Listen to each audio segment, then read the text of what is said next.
Filling 5 जनवरी से start होगा। Get ready guys. Eligibility condition कोई नहीं है कि आप कितना % होना चाहिए। 250 रुपये आपका 250 आपका चार्ज लगेगा फॉर्म फिल करने के लिए। वन मोर थिंग मैं बता देता हूँ, अगर आप SC ST कैंडिडेट हो तो ब्रदर आपको कुछ भी फिल नहीं करना पड़ेगा, मतलब कि कुछ भी पे नहीं करना पड़ेगा। ना आपको एज रिलैक्सेशन भी मिल रहा है यहाँ पे, बस आपको मतलब सारे के सारे डॉक्यूमेंट्स कंप्लीट कर लेने हैं यार। एजुकेशन क्वालिफिकेशन की बात कर लेते हैं। नाविक GD के लिए 10+2 होना चाहिए। नाविक डोमेस्टिक ब्रांच, ये चलो मैं मेन टॉपिक पे आता हूँ, ये तो मैं बता चुका हूँ। एज वैसे जनरल वालों के लिए सबके लिए 18 से 22 साल के बीच में होना चाहिए। एज का क्राइटेरिया भी यहाँ पे दिया हुआ है, यहाँ पे किसके बीच में कितना होना चाहिए। मैं मेन टॉपिक पे आता हूँ। तो ये कुछ वैकेंसी का फंडा है, कुछ वैकेंसी मैं बोलूँगा ओवरऑल इतना वैकेंसी नहीं है, इससे ज़्यादा भी हो सकता है, इससे कम का तो चांसेस नहीं है, ज़्यादा होने के चांसेस है क्योंकि इन्होंने यहाँ पे ले रखा है कि वो अपने सेंटर के अकॉर्डिंग, ठीक है, 10-12 दे दिया। और अगर वहाँ पे स्लॉट्स आपको कम ज़्यादा देखने को मिले तो ज़रूर आपके और भी कैंडिडेट्स बढ़ाए जा सकते हैं। सिलेक्शन प्रोसीजर की बात कर लेते हैं। Recruit based on all India order of merit on their performance in stage 1st, 2nd, 3rd and 4th, explain in detail below. नीचे दिया हुआ है आपका 1st, 2nd, 3rd, 4th stage के बेसिस पे यहाँ पे आपका सिलेक्शन होने वाला है। और हर एक स्टेप पे यहाँ पे ये भी दिया हुआ है कि आपका वेरिफिकेशन होता रहेगा, डॉक्यूमेंट वेरिफिकेशन। एक चीज़ सजेस्ट करूँगा यार, कोस्ट गार्ड पे जाने का अगर सपना हो ना, बहुत अच्छी जॉब है, तो मेरे अकॉर्डिंग डॉक्यूमेंट अच्छे से कंप्लीट करना, क्योंकि डॉक्यूमेंट से बहुत बार करते हैं, मैंने इसका रिव्यू दिया है। अब चलो मैं यहाँ पे मेन फैक्ट जो मुझे वीडियो पे बनाना था ये वाला, काफ़ी लोगों को ये समझ में ही नहीं आ रहा है कि कैसा है यार, क्योंकि मैं नाविक GD का सिलेबस मतलब लेने गया, क्योंकि मुझे सिलेबस डिस्कस करना था और बताना था कि कैसे प्रिपरेशन करनी है वगैरह वगैरह, तो मुझे ये सारी की सारी चीज़ें देखने को मिली है। क्या पहला नंबर, आप सभी जितने भी लोग हो यार, नाविक DB का मान लो पेपर तो देना ही पड़ेगा। नाविक DB का पेपर सेक्शन 1st आपको देना ही पड़ेगा, वो आपके लिए कंपलसरी है। उसमें अब आपका देखो 30 नंबर पासिंग मार्क की बात कर लेते हैं, तो 30 नंबर आपका अनरिजर्व लाइक जनरल वालों के लिए, EVS वालों के लिए, OBC वालों के लिए 30 नंबर चाहिए होगा। और बात कर लेते हैं DB वालों, मतलब कि SC ST कैंडिडेट को लिए 27 नंबर चाहिए होगा।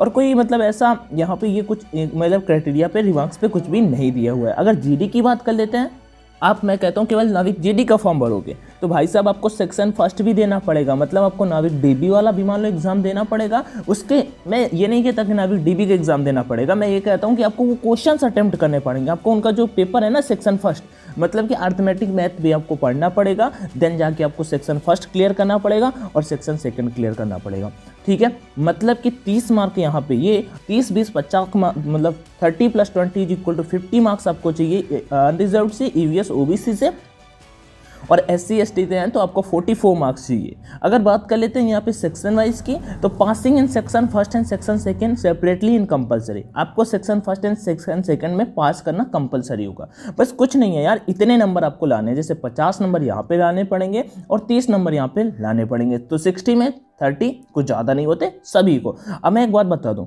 ये इलेक्ट्रिकल, इलेक्ट्रॉनिक्स, मैकेनिकल, ये जितने भी बड़े बड़े पोस्टों वाले ना, इनको भी यार सेक्शन 1st देना पड़ेगा, समझ रहे हो ना। सेक्शन 1st मतलब कि मान लो जो DB का पेपर होगा वो इनको भी देना पड़ेगा, देन इनका मेन पेपर होगा जो आपका 2nd वाला होगा, उसका मैं सिलेबस यहाँ पे भी बताता हूँ। ओके, कोई दिक्कत आई थिंक नहीं होगी।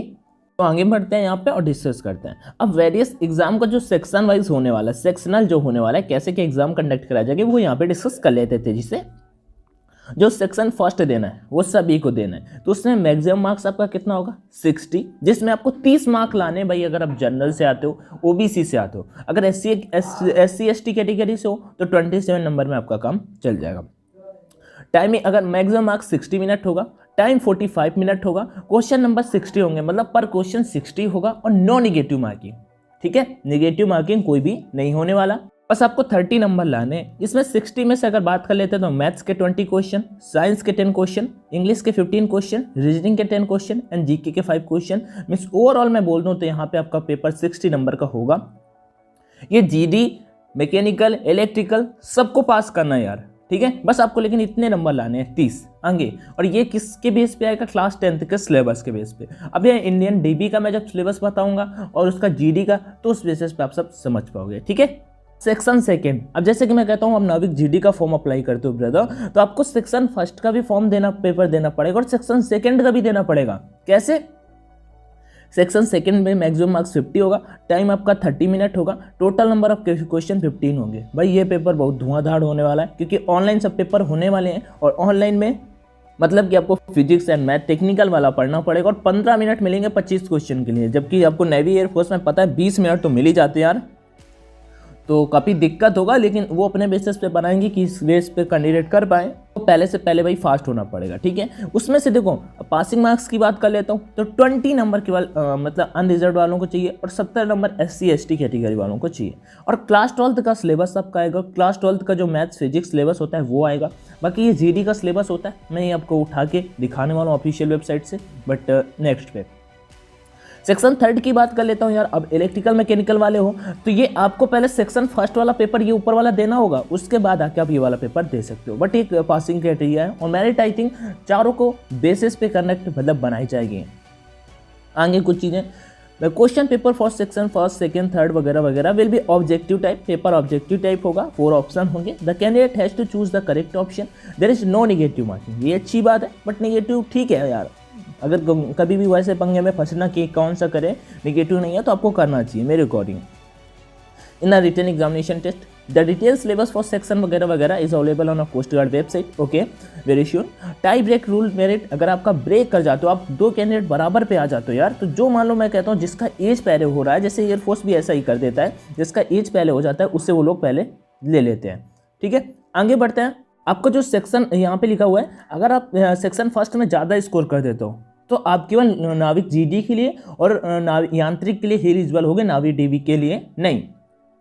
अगला यहाँ पे लिखा हुआ है कि candidate scoring more aggregate percentage qualifying exam 10th class for Navik DB और 12th class for Navik GD and diploma for Yantrik as per the post applied. वो तो फॉर्म फिलिंग के लिए हो गया। Candidate older in age will be higher in a merit, ठीक है। आगे चलते हैं। स्टेज सेकेंड, अब स्टेज सेकेंड यार थोड़ा सा ईजी हो जाता है, इसमें आपका मीन्स फिजिकल टास्क वगैरह होगा, जो आपको दिक्कत लेने का सीन नहीं है। डॉक्यूमेंट वगैरह की बात कर लेते हैं तो डॉक्यूमेंट पे एक अलग से वीडियो होगा, बट आगे कुछ चीज़ें बताने से पहले मैं आपको कुछ यहाँ पे देखो ये वाला C नंबर यार थोड़ा सा इंटरेस्टिंग है। यहाँ पे लिखा है inconsistent performance are those candidates whose percentage scored in online examination is 30%।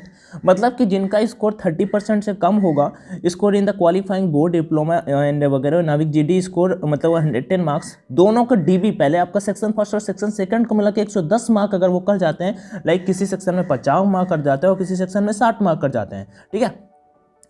Section 1 में जैसे 60 एंड सेक्शन 2 में 50, तो देयर बाई सिक्योरिंग 110% मार्क, मतलब 100% मार्क्स इन रिटन एग्जामिनेशन। इसका मतलब वो 100% मार्क्स पा रहे हैं। If the aggregate percent of the candidate in 12th class is 70% और less than 70%, then the candidate inconsistent performer, there will be additional written examination for inconsistent.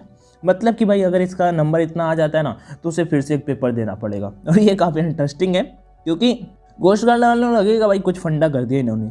This test will held after qualify PFT document verification for only in मतलब कि ऐसा उसी candidate के लिए कराया जाएगा जो ऐसा कुछ फील होगा, ऐसा कुछ वहाँ पे दिखेगा। और सिंपल सा हो तो कोस्ट गार्ड पूरा इस बार बिल्कुल ओपन होगा सब कुछ। This test is only for passing marks, केवल पास करना होगा उसे, ठीक है। जैसे कि आपका स्टेज 1 एग्जाम होगा, बाकी यहाँ पे कुछ ऐसा होने वाला नहीं है। यही इन्फॉर्मेशन मुझे देनी थी, वेरी सुन सब कुछ आपको बताने वाला हूँ। वीडियो जैसा लगा हो कमेंट में बताना, and take care everyone, do share as much as you can. All the best and जय हिंद।